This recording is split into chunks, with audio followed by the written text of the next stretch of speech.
itu nanti beberapa bulan baru dia jadi terurai. Sehingga ketika dia proses terurai beberapa bulan, kita punya kantong yang lain. Coba ya. Ya, kira-kira sampahnya berkurang banget nggak kalau diginiin? Kira-kira itu jadi uang nggak? Aduh, saya masih banyak begini gitu ya. Apalagi saya punya pabrik di rumah, Bun. Saya kan punya pabrik di rumah, sama saya banyak. Uang saya banyak nggak kalau saya jualan kompos? Iya. Jadi lihat yang namanya masalah jadi bakat. Kalau kita berpikir kritis itu apa? Kita nggak berpikir itu aja sesuai yang biasanya. Bagaimana cara saya membuat jawaban yang lebih baik untuk kehidupan diri sendiri ataupun orang lain. Nah, para bunda, ketika kita berpikir untuk tidak hanya diri sendiri tapi juga untuk orang lain, ya saya sih udah cukup. Tapi kalau ini dijual, terus saya kasih uangnya buat pembantu saya ngurusin sampah, senang nggak dia? Senang. Ketika kita berpikir untuk orang lain, kita akan punya energi untuk bisa menghasilkan lebih banyak. Akhirnya dipanggil RT ke rumah RT, Bu gimana ya? Kan sampah di sini banyak. Gimana kalau kita bikin satu tempat di pojok itu buat pengelolaan sampah? Oh boleh. Akhirnya di satu kecamatan itu ada satu pojok, sampahnya ngumpul di situ semua, dan kemudian akhirnya jadi penghasilan untuk beberapa orang yang bertugas mengelola di sana. Itu artinya permasalahan jadi berkurang. Oke, nah ayah bunda, itu yang perlu kita kerjakan untuk apa? Untuk kita contohkan. Anak kita di mana ketika kita berpikir seperti itu? Nah ini gimana ya sampahnya? Tadi banyak begini, itu TPS-nya lagi kebakaran. Gimana ya caranya? Diajak ngobrol, diajak untuk turut serta, untuk berpikir kritis. Oke, selanjutnya. Nah, manfaat berpikir kritis membantu dalam memperluas pengetahuan anak. Ini kalau terbiasa, kalau ada misalnya, Bu, aku pakai baju yang mana ya? Gimana jawabannya? Supaya anak berpikir kritis? Deh, ini kan ke gunung, ya. Kira-kira kalau ke gunung gimana baiknya, seperti apa? Kalau ke gunung situasinya gimana deh? Oh ya, gunung tuh dingin, ya. Terus apalagi ini apa gitu.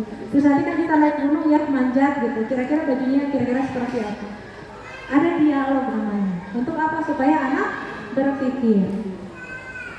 Oke, membuat anak menjadi lebih mandiri dalam berpikir serta mampu mengambil keputusan dengan cepat dan masuk akal. Nanti anak-anaknya ada yang masuk ke pesantren nggak? Banyak. Hah?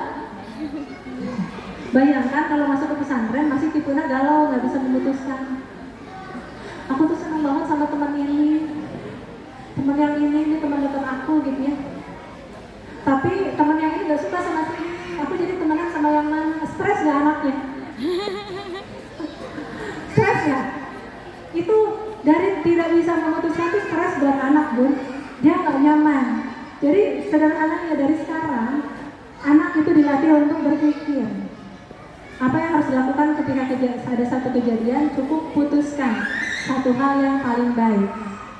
Nah untuk memutuskan itu terus kan dia bertanya, nyari informasi. Kemana sih seorang anak mencari informasi? Benar tahu? Kemana? Orang tua. Orang tua apakah tahu semuanya? Kemana lagi? Apakah orang tua selalu benar? Kemana? Gimana? Teman. Apakah teman selalu tahu dan selalu benar? Kalau temannya pasti yang jelek gimana? Gimana ya si ibu tehnya suka ngebully saya, apa yang harus dilakukan? Oh, kalau saya ya lawan, bully balik. Misalnya, kalau pas temannya nggak benar, kemana sih anak dilatih untuk memutuskan dari mana dia menilai satu pilihan? Kemana? Ke? Guru, apakah guru paham semua hal di dunia? Tentu tidak. Oke. Ini berpikir kritis ya. Kemana sih kita bertanya ketika kita tidak tahu? Kemana sih kita bertanya ketika kita sulit memutuskan? Kemana? Bagaimana cara anak paham ketika dia bertanya? Tanyalah kepada Allah. Dari penanaman kita dari kecil untuk menanamkan keimanan pada anak kita. Nah, dari kecil nih ajak ngobrol. Nah, tahu nggak di dunia ini dulu nggak ada manusia. Kemudian diciptakanlah manusia. Tahu nggak siapa yang menciptakan alam semesta ini? Allah. Bayangkan, bumi ini begitu besar ya. Bayangkan, berarti penciptanya itu benar-benar sesuatu yang sangat-sangat hebat. Terus dan penciptanya ini menciptakan ada nabi dan rasul yang memberikan pengetahuan kepada manusia. Nah, kalau ada permasalahan, siapakah sesuatu di dunia ini yang paling tahu apa yang paling baik untuk kita? Jawabannya, berarti kalau ada masalah nanyanya ke siapa? Oh. Nah, tapi petunjuk Allah ada di mana? Quran. Ada di mana? Di hadis. Berarti nanti kalau kamu bertanya ke siapapun, ke guru, ke teman, ke buku, ke Google dan lain-lain, selalu kamu bandingkan di Islam itu seperti apa. Allah nyuruhnya mana? Nyuruhnya apa? Benar nggak? Gitu ya? Gitu. Nah itu yang perlu dari saat ini. Ketika anak nanti belajar berpikir kritis, dia perlu tahu acuan yang paling tingginya itu adalah apa yang Allah berkenan untuk dilakukan. Gitu ya. Kalau bingung nanti akan tanya ke guru untuk bisa menimbang-nimbang mana yang kira-kira lebih pas. Kenapa? Karena guru tentunya punya pengetahuan yang lebih banyak ya dibanding anak misalnya gitu. Atau ke orang tua juga boleh. Dengan tetap orang tuanya, gurunya nanti kembali dasarnya ada dari Quran, gitu ya. Benar ya? Ya, karena saat ini lihatin fenomena anak-anak kritis sekarang ya. Kenapa kamu main game? Main game tuh bagus, Yulia, berdasarkan hasil penelitian. Anak yang main game ini, acuannya apa? Acuannya entah dari mana. Tapi kalau seorang muslim, kita percaya Allah itu mengatur manusia dengan paling baik. Apa aturan game oleh Allah untuk kita? Boleh apa enggak? Boleh dengan catatan, benar nggak? Gamenya apa dulu, waktunya berapa lama dulu, mengganggu waktu ibadah apa enggak gitu kan? Nah, para ayah bunda, sekarang ada adab, ada ilmu, ada iman. Lebih dulu mana yang harus dipelajari? Iman. Selanjutnya, adab. Selanjutnya, ilmu. Alhamdulillah. Oke, selanjutnya, nah dengan berpikir kritis ini, sana sebelumnya tadi. Meningkatkan kinerja akademik anak. Kenapa? Karena anak itu jadi setiap ada soal ya, dia terbiasa untuk berpikir. Kan ada tuh ada anak-anak, aduh saya malas lah mikir, oh jawabnya sebisanya. Nah itu yang gak mau berpikir. Tapi kalau yang mau berpikir, dia berusaha mencari jawaban yang terbaik. Hasilnya gimana? Oh. Nah ketika dia berusaha yang terbaik berpikir, tentunya hasilnya lebih baik dibanding yang jawab semuanya. Atau misalnya ABCD di pilihan, itu pancing, itu orang yang gak mau berpikir. Kalau yang mau berpikir, gimana caranya? Dia mencoba kira-kira jawaban yang benar yang mana ya. Dan ketika ternyata jawabannya tidak tepat, dia akan ingat seumur hidup, saya pernah menjawab soal ini, yang ini pas, yang benar yang ini. Dia akan jadi paham nggak? Jadi paham. Begitu. Itu kebandingannya manfaat dari berpikir kritis untuk meningkatkan kinerja akademik anak. Oke, memiliki pemahaman dan hubungan yang lebih baik dengan teman sebayanya. Kenapa? Karena orang berpikir kritis, dia terbuka, Bun. Ketika dia sudah memutuskan nih, kemudian habis memutuskan dikasih dapatlah ini ya pilihan yang terbaik untuk prakarya kelompok.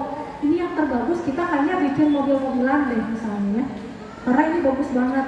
Tiba-tiba ketika diungkapkan ke teman-temannya setuju nggak? Ini yang bagus ini kali, yang bagus ini kali, beda-beda ternyata.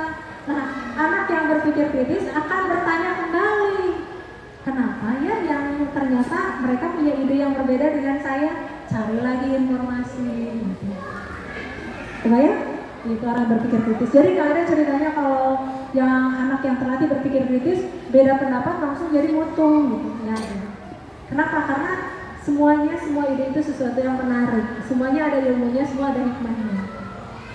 Yang memberikan kemampuan pada anak dalam memecahkan berbagai masalah, dan akhirnya anak yang berpikir kritis ini karena dia punya kemampuan memecahkan masalah, kemampuan memutuskan, gak galau, nyaman, happy, dia lebih percaya diri.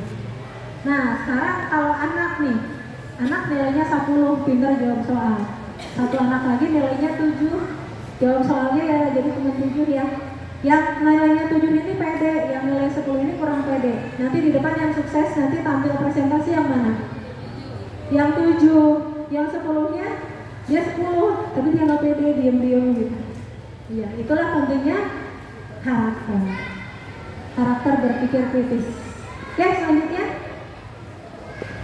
Nah, ini di berpikir kritis nanti akan ada inovasi-inovasi, Bu. Jadi ingin anaknya inovasi, silakan mulai sekarang diajak berpikir kritis dan berinovasi untuk semua permasalahan apapun yang dihadapi selama proses belajar. Selanjutnya, nah sekarang berpikir kreatif. Kreatif itu belajar yang kreatif mampu memodifikasi dan menghasilkan sesuatu yang orisinal, bermakna, bermanfaat, dan berdampak.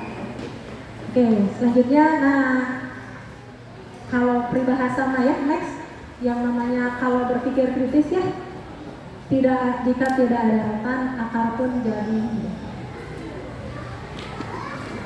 Ditinggal ya, Bun, ini gambar apa? Kan ceritanya ini lagi perjalanan. Mau lihat peta, kan bahaya kalau begini-begini terus ya, Bun ya. Terus gimana caranya supaya nggak sempet lah, namanya juga di tengah perjalanan butuh penyangga handphone. Akhirnya ketika orang yang berpikir kritis dan kreatif pakai apa ini? Sendal jepit untuk sangkutan. Ya, ini sekedar contoh ya bagaimana yang namanya kreatif itu mencari solusi dengan sesuai dengan yang ada gitu. Misalnya apa? Kita harus ngadain acara nih gitu ya. Ngadain acara, tapi acaranya harus yang tampilannya bagus gitu ya, panggungnya indah, bla bla gimana gitu. Tapi ayat tuh budget buat nyewa panggung gak ada. Budgetnya kalau nyewa panggung 1 juta, ini adanya berapa budgetnya? Cuma 500 buat semua. Jadi kumaha hati ya gitu. Kan gak bisa maksakan uangnya harus ada buat 1 juta. Akhirnya bikin panggung lah dari apa yang ada. Itu namanya kreatif. Kalau mengadakan uang mah itu bukan kreatif. Ya. Gampang. Kayak sekarang misalnya ibu-ibu ya, ada kemarin COVID, biasa penghasilan 5 juta, tiba-tiba jadi 2 juta gitu ya, belum bayar sekolah dan lain-lain, belanja harus 1 juta. Kalau nggak kreatif bisa nggak makan? Nggak bisa. Kalau sekarang kreatifnya apa? Makan nangka, jeraminya semua dikumpulin dimasak apa? Gulai nangka gitu kan, jadi semuanya kemakan. Jadi proses kreatif kadang-kadang dipaksa oleh keadaan. Nah, supaya anak kita di masa depan bisa sukses, mereka perlu keterampilan untuk kreatif untuk memberdayakan sumber daya yang ada. Gitu. Ya, selanjutnya, yang ini ya Bunda nanti di sekolah barangkali anak-anak dilatih untuk kreatif ya seperti ini. Ingin mainan gratis pakai barang bekas yang ada. Selanjutnya, berpikir kritis dan kreatif ini adalah skill dan karakter yang penting yang menjadi bekal si kecil menang di masa depan. Nah, dan ini bukan kemampuan natural, Bun. Kemampuan berpikir kritis ini harus kita ajarkan secara bertahap. Selanjutnya, nah cara mendidik anak berpikir kritis dan kreatif kalau pakai teknik parenting itu rumus yang ada di buku ini, Bun. Oh, ini bukunya penguraian bagaimana penggunaan teknik 8 langkah dasar ini untuk bisa membuat anak mengasuh mendidik anak lebih mudah dan menyenangkan. Kalau untuk berpikir kritis dan kreatif misalnya ya, kalau pakai rumus ini, pakai cara yang benar, setuju nggak? Ya, kalau pakai dimarah-marahin nggak akan berpikir kreatif ya. Kalau pakai di Bu ini pakai baju yang mana, yang ini aja, itu nggak membuat anak kurang kritis. Jadi biasakan ketika anak bertanya untuk memutuskan, coba menurut kamu yang mana, balikan. Ya. Jadi harus pakai cara yang benar. A itu memahami anak adalah anugerah yang lahir untuk belajar, termasuk belajar memutuskan. Itu tugas orang tua untuk membimbing. Makanya, terus kalau ada yang bilang, dok manis susahnya ngajarin anak teh, benar nggak? Capek, benar nggak? Harus diingetin lagi, benar nggak? Benar nggak? Benar, gitu. Aduh manis harus sabar gitu ya, benar nggak? Benar. Itulah mengapa hadiahnya surga. Benar kan? Ya kalau gampang mah hadiahnya kipas angin ya. Karena hadiahnya surga, pas membimbing anak untuk bisa melakukan berbagai hal itu memang tidak mudah, tapi insya Allah bisa. Nah selanjutnya langkah R, redam kemarahan. ayah bunda ini pintu masuk ya. Jadi ayah bunda yang masih suka marah-marah sama anak, ingin anaknya mulai berpikir kritis, termasuk mengungkapkan pemikirannya, nggak bisa ini dilanjutin.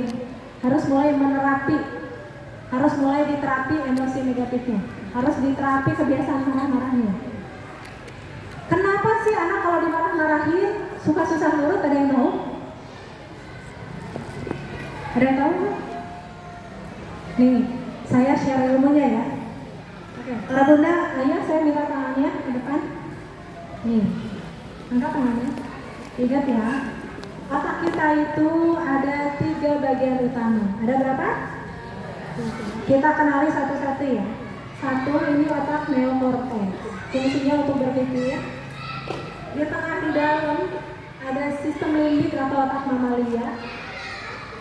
Terus di bawah itu, ini untuk mengatur emosi di tengah. Di belakang ada namanya otak reptil. Apa namanya? Reptil. Fungsinya untuk bertahan kalau ada ancaman. Apa yang terjadi kalau otak reptil aktif? Boleh dilepaskan tangannya.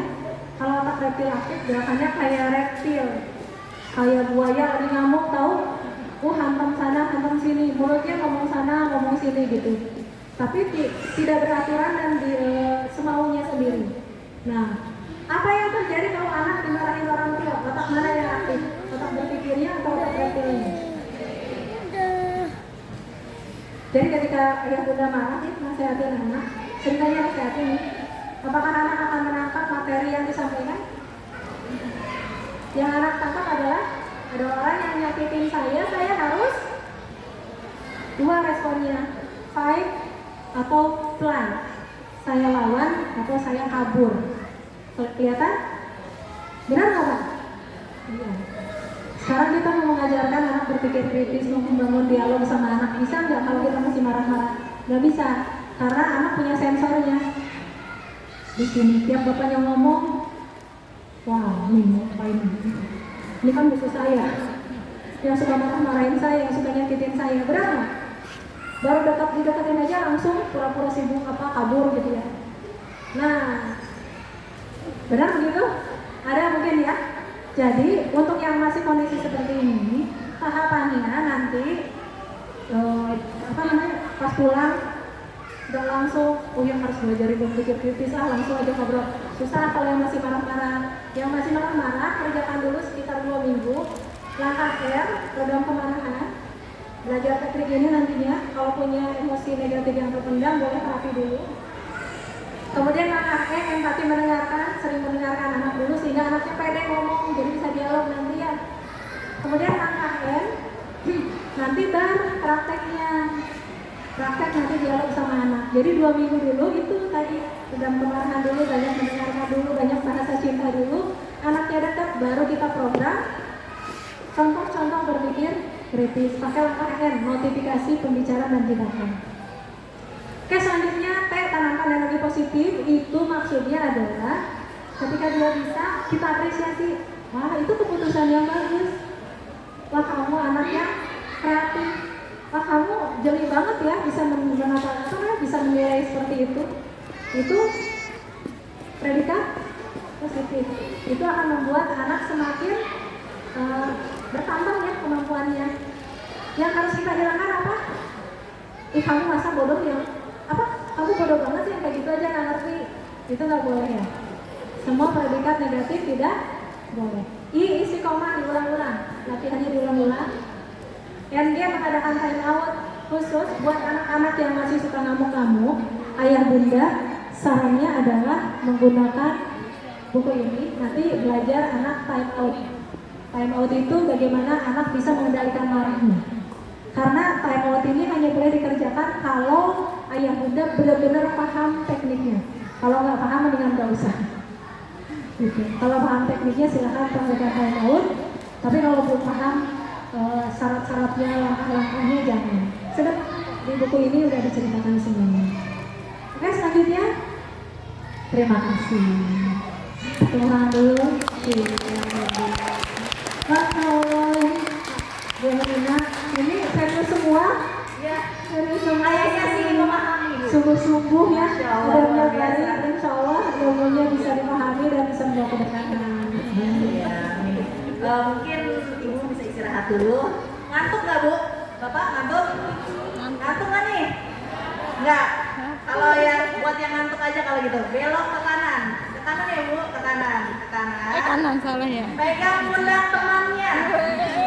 Sini saja hujan gini. Jadi yang kencang hujan. Sakit banget. Gerimis, gerimis, gerimis gini gini. Gerimis, gerimis, gerimis. Bener gini. Terus semakin kencang hujannya nih. Cepat, cepat, cepat, cepat, cepat, cepat, cepat, cepat, cepat. Kalau ada angin putih beliung. Enak, enak. Oke, sekarang sebelahnya gantian belok ke kiri, belok ke kiri. Gerimis dulu, gerimis, gerimis, gerimis. Makin kencang hujannya, makin kencang hujannya, terus makin putih beliungnya. Oke, masya Allah. Nah, terima kasih. Udah melek, udah melek. Udah ya. Sebelum itu kita jargon dulu, tagline dulu. Masih ingat tadi apa? Apa coba? Ada yang ingat? Oke, ada Bapak multimedia, kita videoin nanti kita viralkan, betul mas? Setuju nggak? Harus yang semangat ya. Nanti kita viralkan semua update di sosial media. Bisa tag ke Instagramnya Dr. Zule dan juga sekolah gitu, oke? Tuh. Aku murid.